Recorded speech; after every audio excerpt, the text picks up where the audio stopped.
Hey, welcome back, everybody. Thanks for joining us today on Wednesday, noon Central Time on DOT Compliance. This is the show where we talk about FMCSA regulations, DOT enforcement. We answer questions. We've got your DOT guy, Brian Riker, with us. Mic check 1, 2, 3. Hopefully the audio is coming through okay. If you have a question about ELD, IFTA, IRP, truck weight rating, we want you to join us. What we want you to do is go ahead and you see right below the video, you can click share, click copy, grab that YouTube link, send it to a friend, text it, email it, share it on social media. You know, we know that starting up a trucking business, you've got a lot of questions. I get emails every week. We've got a couple we're going to share today about question whether it's, initial paperwork, setting up a company, whether it's truck, what's the best truck and trailer, so it's equipment questions. What about all of the navigating the FMCSA requirements and forms, etc. So if you have any of those questions, that's what we're here for. That's why we have Brian. So let's go ahead and go to Brian. Oh, and do me a favor. Yes, thank you. Thank you, Two Bears. Please jump in the live chat. Say hello. This is where you can ask your questions. And then Ty says, go ahead and comply already. And I'll just say this too. You can go to autotransportintel.com, click on sign up, become an ATI insider, get help, talk to Ty, find out how we can help you. That's what we're here for. Okay, Brian. Brian, can you see me and hear me okay? Yes, I can, Jay. Yes, I can. Yeah? So yeah. So I'm sorry. Yeah. I'm laughing because of Ty. Just go ahead and comply already. Because I watched a Doctor Who marathon over the weekend with my wife, and all I'm thinking about is obey, obey, as the whatever they are, the Daleks or whatever, the robots walk around telling you to obey. Okay, so it's interesting you say that. So that whole obey stuff comes from Doctor Who? I'm not sure exactly. I think it was Doctor Who. I'm a Star Trek guy. My wife's an all-out sci-fi geek all around.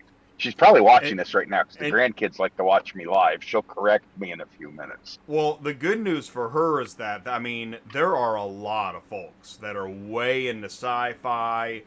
And honestly, I was into sci-fi, but then the Matrix just pulled me right in. That was it. I was done. I was digitally reborn. If it's not Star Trek, I'm lost. Oh, well, see, and we all have our favorite flavor. Yes. So thank you guys for jumping in the live chat. BM is here as well. So, in a nutshell, before I bring up things on the screen, Brian, what are we doing? It's September. Why are we here talking about DOT compliance? Because the DOT doesn't take a break. Actually, they just had the big Commercial Vehicle Safety Alliance conference down in Delaware last week, where law enforcement officers from all throughout North America, Canada, the US, and Mexico meet. They compare notes on how to enforce these regulations and what the hot topics are. Auto transportation was mentioned again. Actually, for the salvage transporters, there's an issue that is popping its head up in Pennsylvania right now about using the wheel lift on your 2 or 4 car carrier as a tow bar versus a wheel lift. And I'm right on top of that because I have a lot of clients in that end of the auto transport and towing world as well. But we're here in September because it's a beautiful day and this is prime weather to get inspected. I'm out in Illinois and it is sunny and warm out. Great day to run into motor carrier enforcement. You wrote an article on that tow topic you just mentioned, right? The tow bar topic? Yes. Great, because I've got a copy of that in here. But what happens is before the show, and hey, Fritz, thanks for jumping in. There was talk on making non-CDL illegal in 3 years or so. Whoa.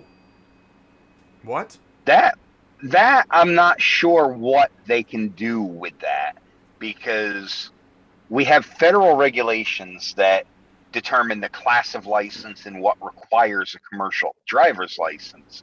But to make it happen in 3 years, and I'm not even sure if there is a need for this, but to make something like that happen within 3 years is a very ambitious timeline. I don't believe that there's anything in the pipeline right now that would make that happen.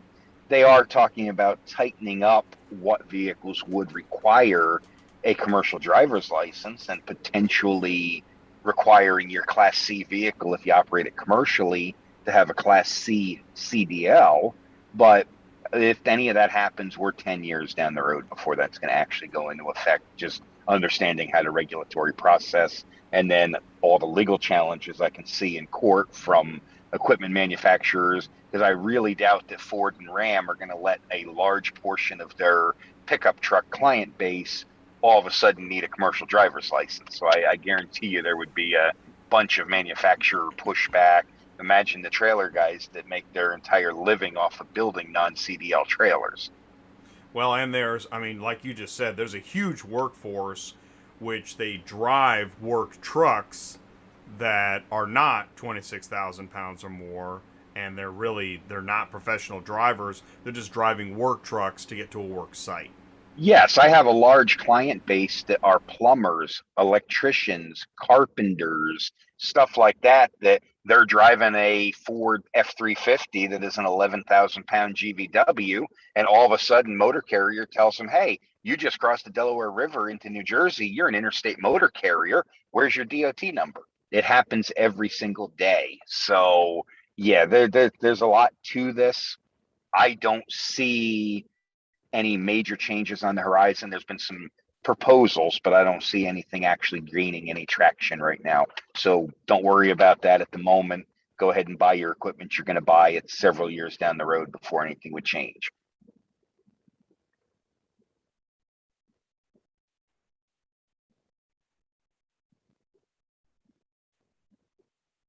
Oh, there we go. There's my mic.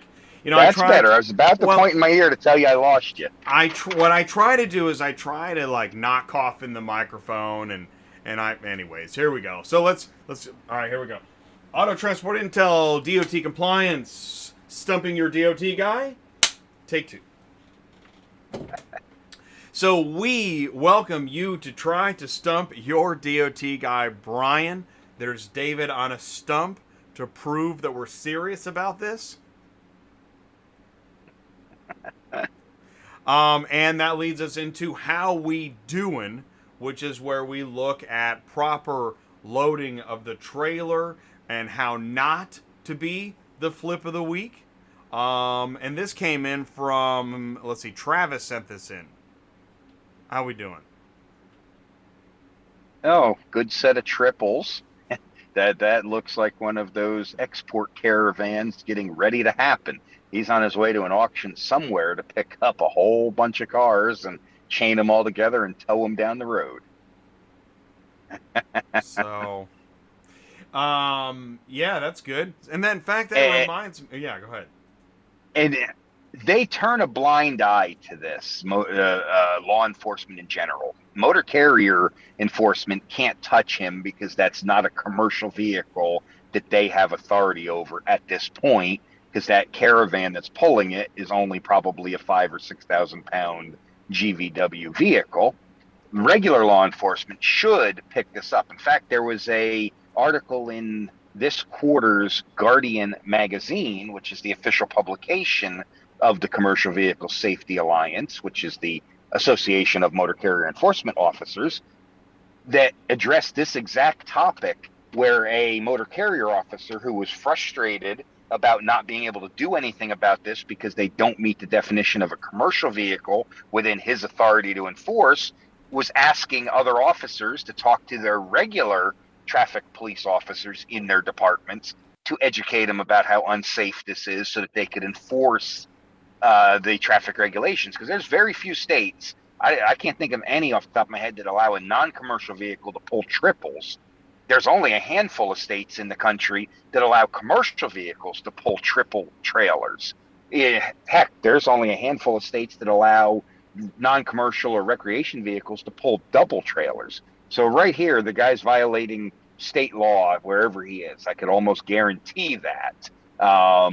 And we all, those tow dollies are very dangerous when they're empty. I would not want to try to go down the road with 3 of them hooked together. It just blows my mind that this is happening. For our podcast listeners, will you describe what we're looking at? Yes, I will, Jay. On the screen in front of us is a white Dodge Caravan that is pulling three single axle tow dollies like you would use behind your RV or U-Haul would rent to a consumer to move their own personal vehicle down the road in the right-hand lane of what appears to be an interstate highway. And he obviously does this quite often because he's got lights on them. They have spare tires mounted to the first tow dolly in case he loses a tire. This most likely is a van full of folks that are coming up from the south of the border to an auction somewhere that are going to then take these dollies and use them behind the vehicles they buy to build sets of 2 or 3 vehicles in tow. I would almost guarantee in the back of that Caravan, there's a bunch of those tow bars that they chain where they take the bumper cover off and chain them to the car to tow them together as well. You probably have enough people in there to move 9 or 10 cars between the people in the van and the dollies and the other accessories I'm sure they have with them. Yeah, it's really interesting. I hadn't thought about that. Yeah, the van is probably full of people and equipment. In fact, that bumper has already been has it already been ripped off because of When previous jobs?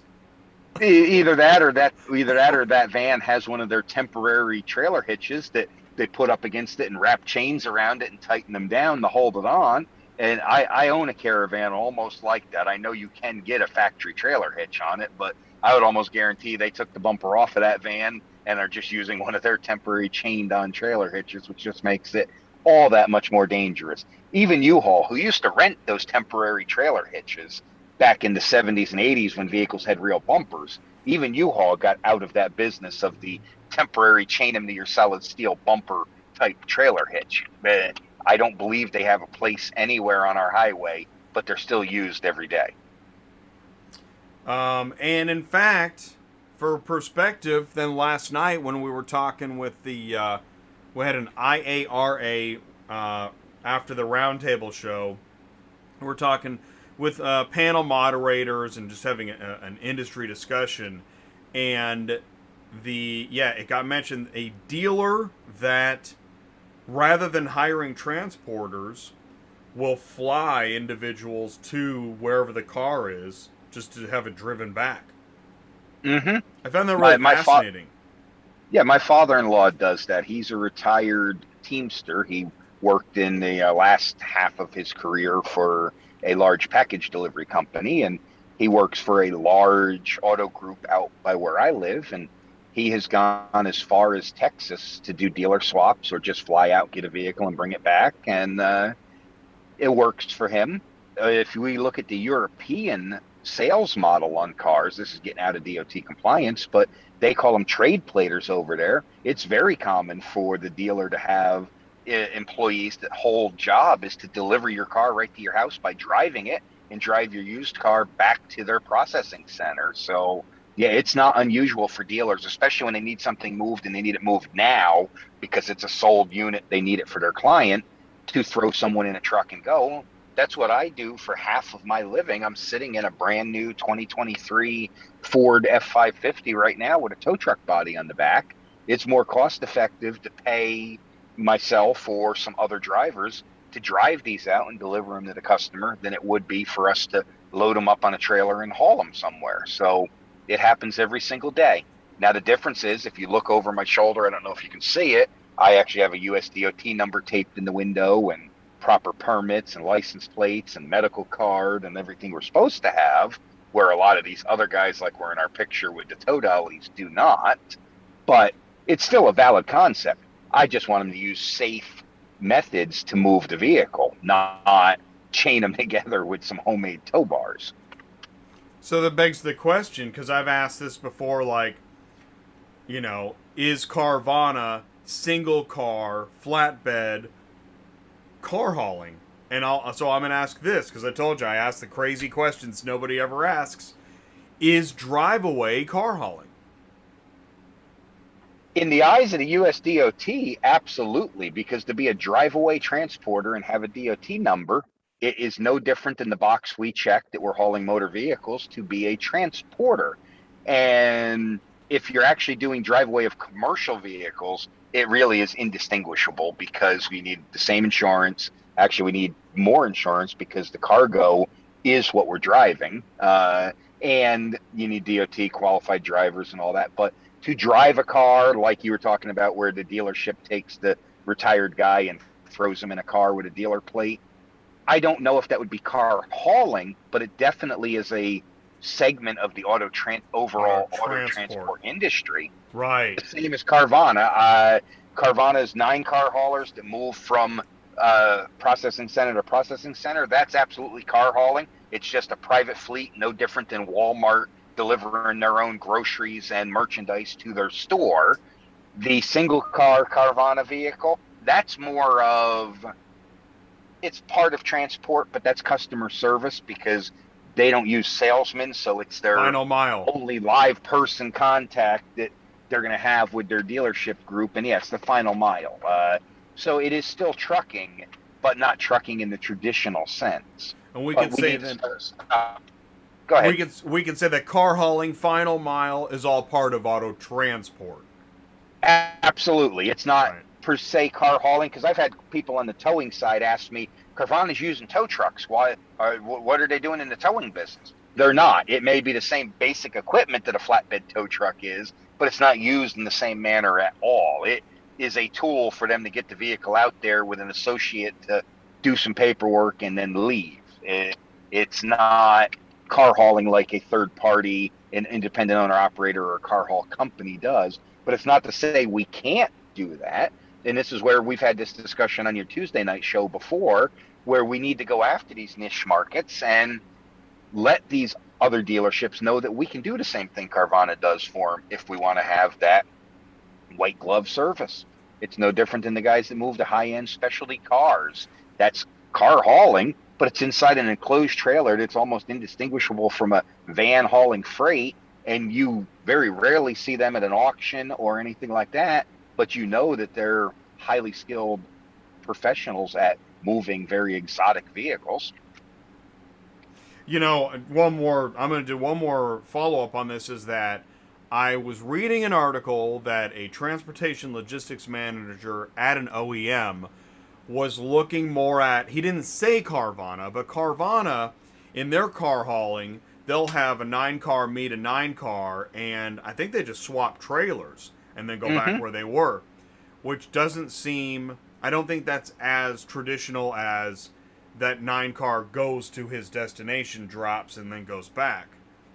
And that OEMs are looking at that model as maybe that's a better way because maybe it's better for the driver.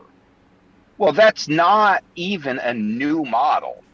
And Carvana can get away with that. I don't know if it would be Carvana, so let's stop using their name because I don't want to have the cease and desist letter come in. But a large dealership group similar to them, it's easy to do if they're using high mount trailers. In fact, there's a couple of third-party providers, some names that you would not think of in the auto transport industry, such as JB Hunt and Hogan, that run predominantly high-mount trailers, and they can do that. They drop a trailer loaded with vehicles in a terminal, just like it's a load of freight, and any driver can back under it. In fact, they could drop that load of cars that was picked up by a local driver, have one of their long haul, he might have hauled a reefer trailer into the yard, he can haul that load of cars to the West Coast, drop it, and have a local guy go deliver those load of cars. That model's not new at all. The union carriers were doing that in the 70s and 80s. You would park your truck at the hotel, take your duffel bag out of it. The next driver would get in the preloaded truck with the cars on it and take it the next leg of the journey. That's not new at all. It's great for logistics. Is it great for the driver? I don't know. I don't want to be responsible for a load of cars somebody else loaded and inspected and may have missed the damage. So if I'm not responsible for missed damage and stuff, sure. I don't like slip seating, but some people do. It happens in the union less than truckload freight world every day. I don't see why it couldn't happen in the auto transport world among fleets, not owner operators. Obviously, we're not switching equipment with other owner operators, but in the fleet world, I don't see why it couldn't happen where you have a load of cars coming out of the Corvette plant in Kentucky. Someone drives it 11 hours, parks in the hotel. The next driver gets in that truck because it's going across country and takes it on the rest of its journey. And you get in his truck and take it back because in those type of fleets, a truck is a truck. You don't always get the same truck every day. So sure, that model can work. Well, and so I guess I'm going to follow up with this and say I know that terminal moves is not a new concept, but what this logistics manager is hitting upon is that they're really trying to find out from the driver what would make your life better so that you come work for us. If we could get you home more nights, and yeah, that's the problem. Now the downside is more touches on the vehicles, but that seems good. But I'm okay with more touches on the vehicle because what does it cost me? I'm putting on my fleet owner hat, and I had a fleet for years and have managed other fleets.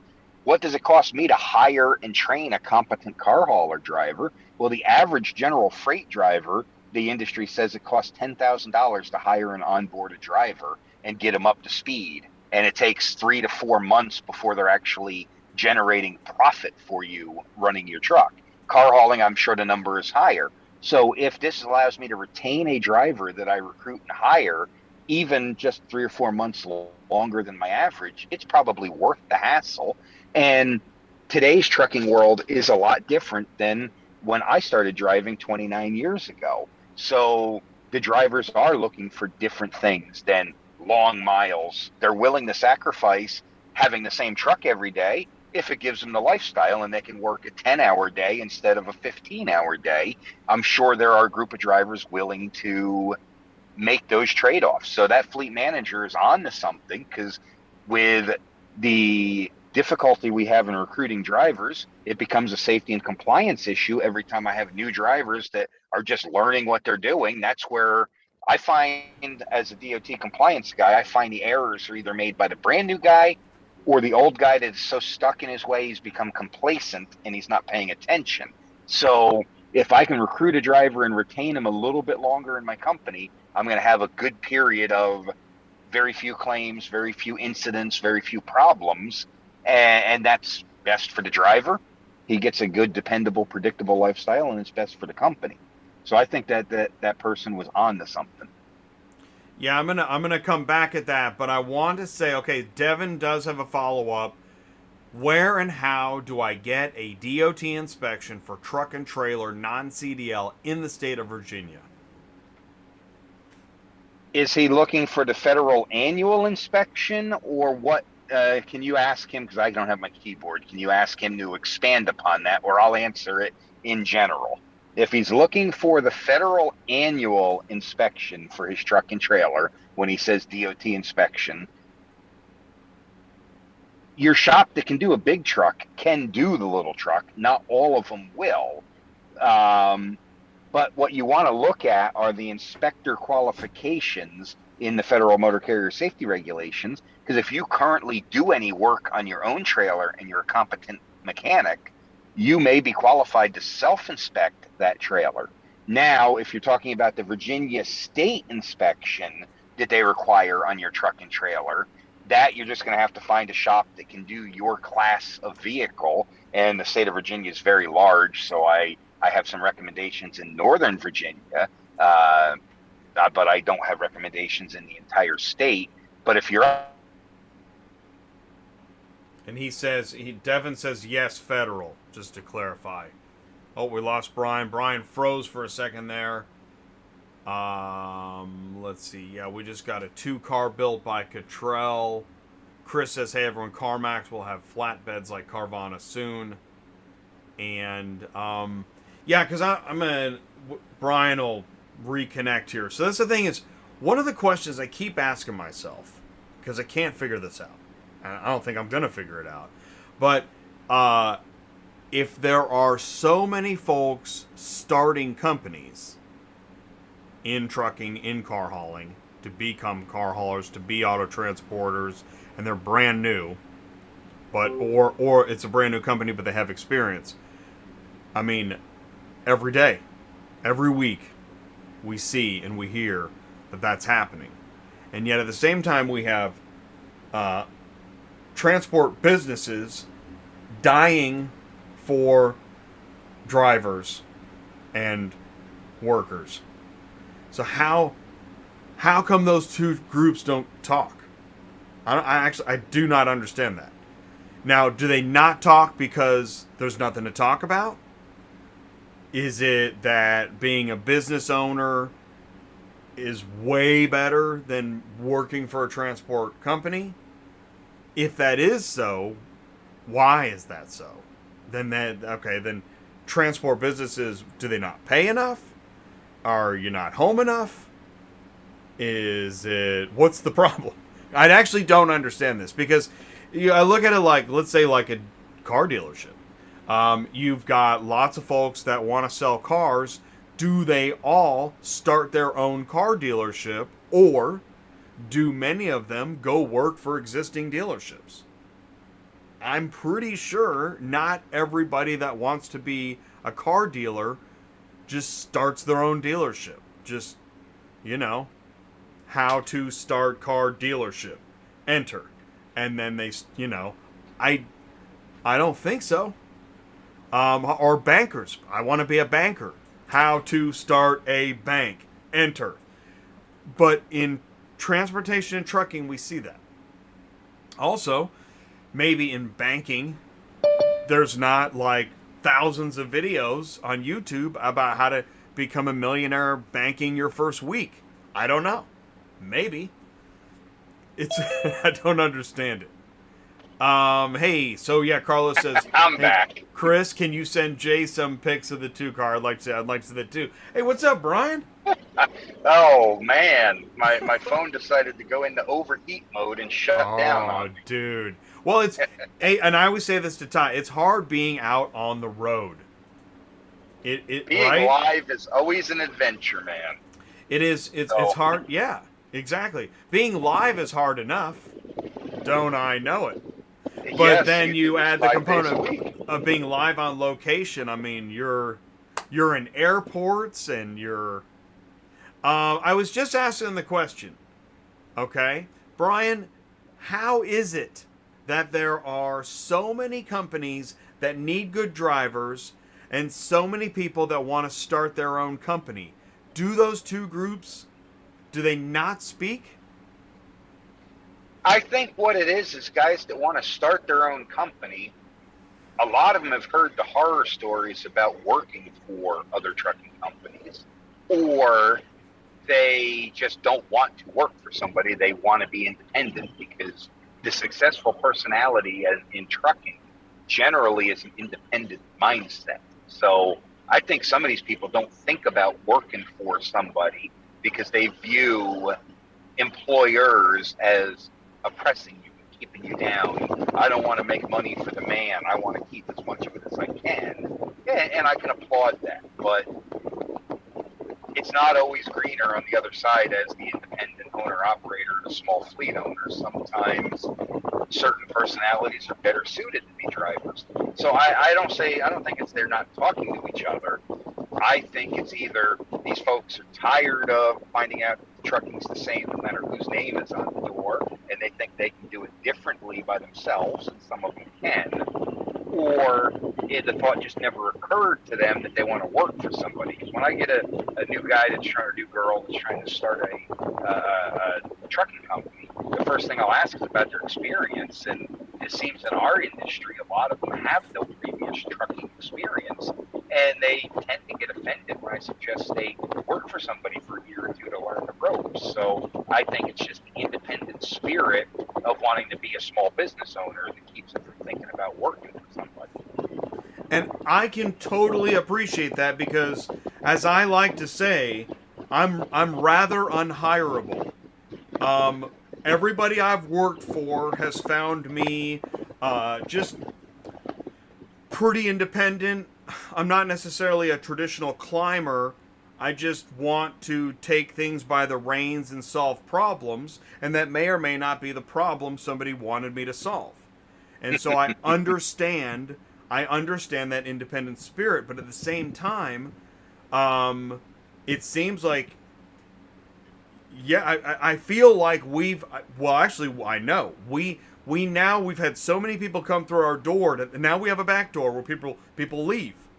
We don't know why. we just make assumptions. But I know from many of the emails that I get, hi, I want to start car hauling business. Can you help? And I'm thinking, I love the question, but you're starting from such ground zero, and I know all the things you're up against. Oh my gosh. I don't Well, want you to go 200 grand in debt before you know, get your I feet see wet. this all the time. I have a customer who's in his third version of his business down in the Southwest right now because he didn't know exactly what he wanted to do in business as he grew up. And now he's finally found where he fits in.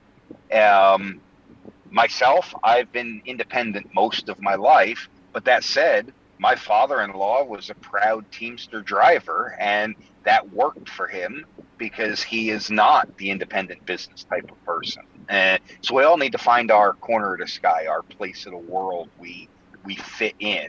Um, I've seen a lot of people successful jumping in car hauling with no experience. I wouldn't want to do it. I'm in car hauling and tow trucks because I grew up in a family that owned a garage and we had trucks. And then I started doing salvage transport and learned about the regular auction. And one thing led to another. So, would I want to go out and open up a franchise restaurant or something? Probably not, because I know nothing about the restaurant business. But would I be afraid to go open another trucking company tomorrow? Absolutely not, because I know that industry. And we got a lot of F's going around in the live chat, and I get it, man. Uh, F the middleman is our motivation. Um, yeah, you know what? That's an ongoing topic. But I feel like there's an opportunity here to connect all these businesses that are always looking for drivers with all these folks that want to get in, but gosh, if they only knew what all these businesses know about how hard it is to build a Well, business. I recommend to a lot of folk that want to own their own truck for one reason or another to seriously consider not the lease purchase scam that is out there, but to lease on to an existing carrier and let them manage all the back office stuff. Because a lot of folks don't even realize the amount of effort that goes into just paperwork for compliance and paperwork for collecting the money. You're waiting 30 or 45 days unless you want to give up a good chunk of what you just earned to get it quicker. Where if you own your truck and trailer and lease it to an existing motor carrier, they're going to pay you in 15 days because they have to by federal law. If they're not, give me a call because they're doing something wrong. And you still get the independence of picking your own runs and doing your own thing without the back office headaches. It's like the folks that choose to hire an independent dispatcher. They're giving up 8 or 10% of their revenue for the convenience of someone else doing all that office work. Well, if you're going to do that, why not give up 15 or 20% of your revenue and let someone else have all the headaches on the rest of the business and just do what you do best and own the truck and trailer and drive it? There's a different seat for everybody out here. So perhaps that's a way to take advantage of people that want to start their own business. Start small, buy a truck and trailer and lease it to a company and see how the market goes. I can't disagree with you because, well, I'd be foolish to do so. But also, in that the reason I came up with all these thoughts is because when I was a dispatcher, the folks that would come in looking for dispatching, they were relying on me to be the business expert, and I'm thinking, how is that possible? It's your Mm-hmm. company. You're the one that was convinced to start this company, but you're relying on me to like do your business development strategy that I don't even understand, In fact, what would happen is I'd get in conversations with like, well, what are you talking about? I'm just asking you to look for loads. And I'm thinking, okay, well, I guess I'll go back and look for loads because I was trying to talk to you about business. Well, you need to know what their strategy is to know where to look for those loads even. Do they want to be a salvage transporter? Do they want to be a lease return guy? Do they want you to find loads that are subbed out for spot buy overflow on the new car market? Do they want you to look for cross-country loads or keep you in town? That's all part of the strategy. And you can hire an independent person to consult and manage this for you, but you, the owner of the company, still need to come up with the strategy as part of your business plan before you do anything. It's the same with the compliance world. You can't just call me up and say, Brian, make me compliant. It's a two-way street. I need you to do a lot of the work yourself. Brian, I hear what you're saying and I like you, but I need you to just find me some good paying loads. Exactly. I've had this discussion with, well, how much do I have to pay to just make this go away? A lot of it isn't just make it go away on compliance. It is changing your habits or gathering the information that I need, because I can't walk out to your truck when it's halfway across the country and go get a number off of it to be able to tell you what you can or can't do. So yes, it's the same whether you're talking about compliance or just general business development. I'm sure Ty could go on this forever too. Yep, well, I know some folks are getting tired of it. All right, Jay, let's see here. Oh, okay, so Chris sent in, thank you, Chris. Thanks very much, buddy, appreciate it. Chris sent in a picture of the 2-car CarMax trailer they were just talking about in the live chat. Yep, okay. I have seen them. That's built by Cottrell in Georgia. That is a CDL required vehicle. That one's 33,000 pounds. And that one has a deck. They'll load a car on, lift it up, drive the other one under it. It allows them to do 2 for 1 when they're going out to a little more rural area.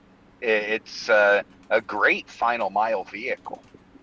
And even for those of us in the auto transport world, if you don't mind having a CDL driver employed, something like that would be good when you have those 1 and 2 vehicles that are just way out in the middle of nowhere, or you want to specialize in city pickup and delivery. A little straight truck like that is very handy.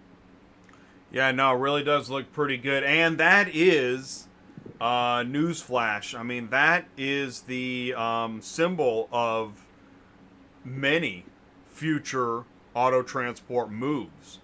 With the advent of digital auctions, which is more single car moves moving from places that weren't previously on the schedule, to less inventory available given all the chip shortages, plus changes in EV, plus changes in the way dealers are selling cars to online car shoppers. It all adds up to a smaller car hauler world. It's a smaller car hauler world after all. Sing, everybody! But all of these unique services, final mile should pay a whole lot better than line haul. So if you can take advantage of it and find the inroads in your area, that is where I see the future of auto transport industry going, is supporting these dealers that don't want the hassle of owning the truck and hiring the driver to do this themselves. They'll happily sign a contract with you to do their final mile for them. But now you've got to have the skill set to interact with customers and show up in a spotless truck and white glove service and all of that. Well, I'll tell you what, and you want to hear some serious F the man talk. All right, fine. Because I agree. I think that the squeezing of rates has gone as far as it can go. You can't squeeze any further. And if you've got skyscrapers full of middlemen that made money just being in the middle of the transaction, having the phone to talk to the customer and having the phone to talk to the carrier, and now you've got, jumbo jets of executives, and that's all they're doing, and the carrier, the worker, is getting the minority, the small bag of change, then there's a problem. Yes. That's a problem. And so if you want a successful carrier, you have to work it as a business, not a job. You are not a truck driver. I hate when people say, I'm going to call the driver on this. No, you're calling a small business owner, not the driver. And you're talking to a business owner. They need to act like that business owner. And there is no reason why other than convenience. So you got to decide how much money you want to give up for convenience. There's no reason why you can't go after this stuff yourself. In 15 years as a full-time auto transport specialist, we never used a broker. The work came directly from our customers. It was not through brokers. We did not. Whoops. Am I back now? You are good. You are I back. can't hear you now. All right. You know, we've had that problem before. I can hear you. I can hear you. And I'll tell you what, while he's working on it, he'll get it figured out. We've never had a DOT compliance show like this before. How about now? Yep, I hear you. Can you hear me? Check. We for weeks we've just specifically talked regulations and answer stuff, and I know Ty must be loving this. Ty is like, wow, what is this? Cars on the move? And you know, it's funny, Ty, because we don't have a show this Friday. I'm not available Friday, and we also don't have a DOT next Wednesday. And I'll be Tuesday night. I'll be live from Virginia. We're gonna go into some questions, but well, there's no buts about it. We're gonna go into some questions. What I'm gonna do is I'm gonna share the screen while Brian is troubleshooting that. Let's go. Thanks. Can you hear me again, Jay? I can hear you. Can you hear me? Check. Yes, I can. All right, cool. Let's move on to, and we kind of already started this. Will you start a trucking company with me? I think we've already gone into this segment, which proves that this meme is going to hold up. Yeah, we get this question quite often. How do I add my fiance, my girlfriend, my brother's cousin twice removed to my company? And yeah, be very careful who you choose to do business with. When we share very mild humorous moments, we do it because we know that somewhere down the road something could go wrong, a wheel could come off, and we want to help you. So let's talk about this. Here's the question that never was but is. I realize my question is not on topic, but I'm asking in hopes of a car hauler with some season to them that will see it. I love this question. What are the best shoes you have found to be the best for getting up and down the trailer come rain or shine? I'm a car hauler, 7-car, 56-foot trailer, but for the life of me, I have always struggled with finding a proper shoe for the job, and mainly I'm speaking of my feet slipping out from under me. I'm older now, 56, and it's an issue like never before. If anyone has a recommendation, I'd appreciate you taking the time to respond. Not into flip-flops, thank you. Well, flip-flops, there we go. We can't help them. Seriously, this job requires proper personal protective equipment. It requires the proper attire, including, so I'm putting on my OSHA hat, taking off my DOT hat now, including the right footwear. My personal choice for the 29 years I've been a driver is a closed-toe, high-sided boot that laces up. I love my slip-on work boots, but not when I'm climbing around the truck and doing that type of work. So my current favorite are the Keen Davenport 6-inch high boot. They're completely electrically neutral. There's no metal in them whatsoever. They have a composite safety toe, which to me is an absolute must when you're working around trucks.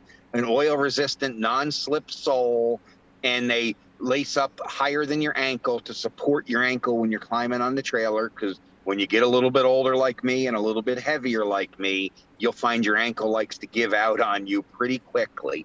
Is this it?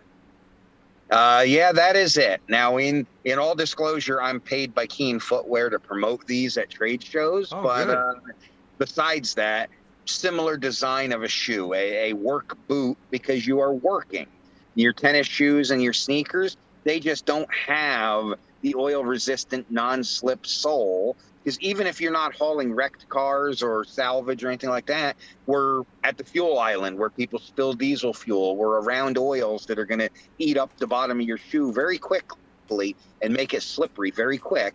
But you also need something that's lightweight and flexible while you're driving for comfort. And I found this boot, and it is mildly insulated, and it holds up well even in the New England winters and stuff. It's waterproof.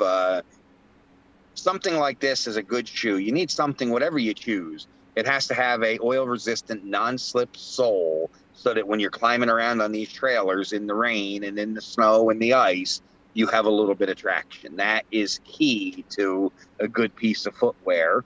And me personally, I like a composite toe because it's comfortable to wear instead of a steel toe. You don't get those cold feet in the wintertime.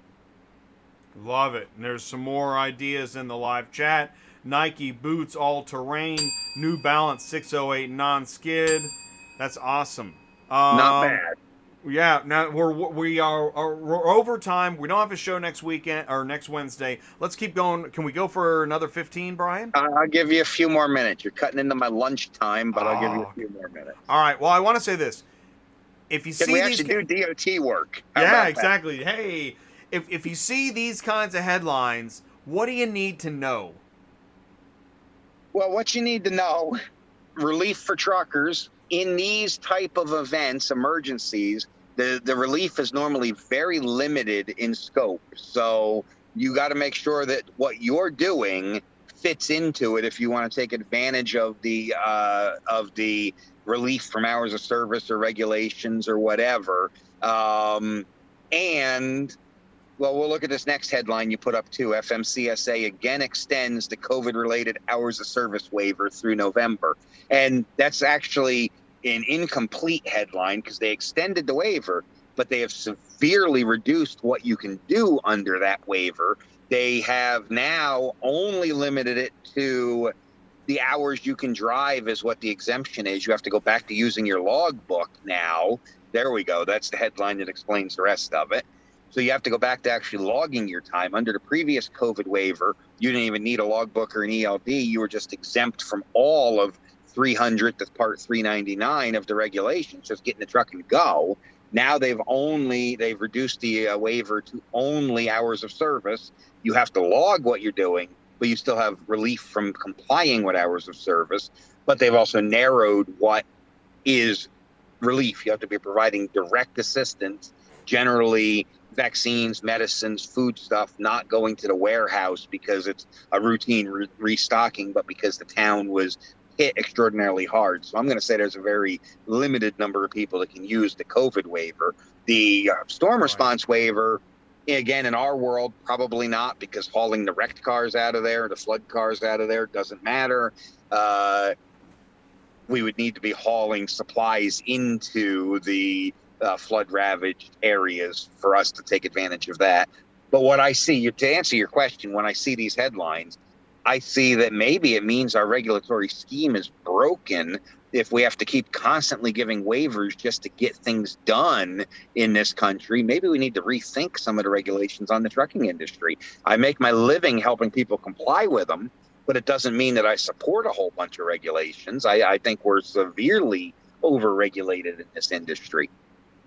Well, you just validated something for me, because that's one of the things I was thinking. I was thinking, if we have to keep issuing, you just said it, if we have to keep issuing waivers, maybe our system has the essentials of our system has a problem. But really, what I want to hit upon is that when you see these headlines, you don't be thinking you've got a pass at the station, right? Because exactly. I mean, how in the world does that affect the cars that you're hauling? Unless you're hauling a FEMA load of their house trailers, or you're moving some vehicles for FEMA agents or something down there that they're going to use. And even there, I would ask for some documentation that you are, in fact, a emergency relief load. It really doesn't affect the car hauling world. Right. Very rarely would we be included in any of these waivers. And that's my whole point, is I never want anyone to think, oh, I won the lottery. No, you didn't. No, you didn't. And keep in mind, even if you happen to be moving a load that is covered by this waiver, once you're no longer covered by the waiver, you need to take a qualified break to reset either your day with the 10-hour, or if you're over your 60 or 70-hour total, your 34-hour restart to reset your week before you can leave that area. So keep in mind, even when you might happen to have a load that's covered by the waiver, it's not a free pass to just go back to business like it never happened. You'll have to come back into compliance with the rules before you can go back to hauling your regular freight. Yeah, great point. Thank you. Here's your article. What is this? Yeah. Spot DIY towing apparatuses. Make our roads safer. Oh, Yes. yeah, okay. This is how you doing, or how we doing, or what is this? Yes, it is. That fits right into the how we doing topic. I thought I had sent that to you, but I couldn't remember. So this is an article from The Guardian, which is the official magazine of the Commercial Vehicle Safety Alliance, where one of their CVSA officers is calling out these do-it-yourself towing apparatus, and both of them he is powerless to have any enforcement action against because they don't qualify as commercial vehicles. Now, for those of you in podcast landia, we have a box truck with a pickup truck shoved inside of it. That's definitely heavy enough for him to enforce on. And he makes mention of a pair of school buses towing each other down the road with a homemade tow bar chained between the bumpers. I've actually gone a step further. I've seen a set of school buses towing down the road with them using a truck tire and a set of chains between them to make a tow bar out of it. But this is an officer that understands that this is not safe necessarily and something needs to be done about it. And so he put the call out to his fellow motor carrier enforcement officers. And we always complain that they pick on us, and why aren't they picking on the cars? Generally, it's because they don't have the authority to enforce the regulations on the car. So he's making a call out to mention to all your other law enforcement partners across the country that, hey, be on the lookout for this. I'm powerless to do anything about it, but you, Mr. Local Police Officer, are not. Well, Jen, I love how I like yes, I like catchy slogans that rhyme too, like if it fits, it ships. Well, then that same freedom applies to these folks. Even if it doesn't fit, it ships.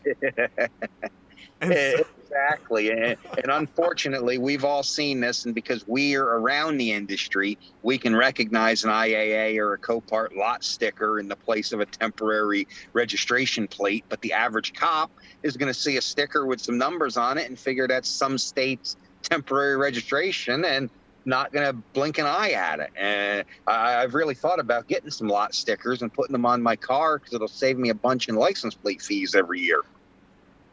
Oh man, now that's a great idea. Okay, I believe he even makes mention of that in this article, or it might have been in a discussion he did. But unfortunately, and again, I'm not picking on anybody that has a go-get-'em attitude, but we have to be safe with what we do out there. That is all I ever ask of anybody, is just be safe with what you're doing. Don't put everyone around you at risk. And I for sure believe in go-get-'em attitude. But there's going to always be somebody willing to go get them for cheaper and less safer, etc. And so when that happens, we're willing to point that out, but we don't want it to be pointed out what we're doing. It's very complicated, the whole darn thing. Well, there's always cheaper, and I'm not one to compete on price. I compete on service, but there is a point where, and I hate to use the word tow police or whatever, but we as an industry, we need to regulate our own. It's just like the doctors that are members of a board certified group. They're regulating their own industry so that the state and federal regulators do not. And so, yes, I believe that the guy next to you has the right to do whatever he wants as long as it's not harming anybody. And people in this world definitely need to learn to mind their own business a lot more often. But that said, you're in this industry. When you see somebody doing something obviously unsafe and illegal, maybe you need to think about how to approach that, because it does affect you. These guys that are running illegal, unsafe equipment and have a crash, the insurance company doesn't care. Oh, it was another car hauler that flipped over and had a crash. The general public can't tell the difference between a legal and an illegal motor carrier. So they're just going to run their mouth at, oh, look at that dumb trucker and look at what he did. And so it makes us all look bad. And so there is a point where we need to speak up and say something, but only when it is legitimately something that is unsafe or completely against the law. Complicated as heck. That's why this show will run forever. And do me a favor. Tomorrow on Dispatching Live, we had somebody send, it was a comment, that they said that me and Sue have low standards. with what we find acceptable on the load board. So you got to tune in tomorrow to see what it is that prompted that. It's kind of wonderful. So Check that out. yeah, if you get a chance, join us tomorrow. Tomorrow at noon, Dispatching Live. Brian, thank you so much for giving us all this time today. Oh, and I do want to say this. So next Wednesday, we don't have a show, and you're going to be at... What are you doing? I am next week. I will be in Las Vegas. I get into Vegas on Monday, and no, it's not a pleasure trip. We have the American Towman ShowPlace Las Vegas. It's a tow industry focused trade show. It's free to attend. The seminars do have a registration fee. The show itself runs Thursday through Friday. With the show floor being open. There's some other stuff going on Wednesday night. There's some training for the tow industry and stuff, but it's at the Westgate Hotel and Convention Center in downtown Los Angeles. And I will be there as part of American Towman Magazine. I will be bringing in a truck out there for worldwide equipment sales out of Illinois. And I will be doing seminars on regulatory compliance and insurance, lowering your insurance costs. So they do pertain to the general industry. They are focused on towing, but you could learn something as a car hauler from most of these seminars that are there. And it's Vegas. Who doesn't have a good time when you're in Las Vegas? That's so general admission is free? General admission to the show floor is free. Awesome. The seminars, there I am. That was actually a seminar I did in 2017 on electronic logging devices. Yeah. Yes, they affect the towing industry, not just the car haul and trucking industry. But there'll be a big roundtable on federal regulations that are affecting the towing industry. However, most of them are just general motor carrier regulations. So you could learn a thing or two from that as well. This show is sponsored in partnership with the California Tow Truck Association, the Emergency Road Service Coalition of America, and American Towman Media, which is the publisher of American Towman Magazine, where I am a contributing editor, and Tow Industry Week, where I am their business editor for the magazine. Fantastic. Well, Brian, have a great time. Enjoy the week, and then we'll be back on... What's 2 weeks from today? 2 weeks 22nd? from today. Is that... I don't have a calendar in front of me. Wednesday, September 22nd. We'll be back on Wednesday, September 22nd. Thank you, everybody, for staying with us, jumping in the live chat, and this was a very special DOT compliance episode. I really enjoyed it. Thank you, Brian. Yeah, it had very little to do with DOT compliance, but it was a good industry episode. It's one way to look at it. I'm happy to participate either way. So thank you, Jay. Enjoy your trip to wherever you're going next week, and I'll see you in 2 weeks. Sounds like a plan. Thank you, man. Take care. All right, see you, Brian.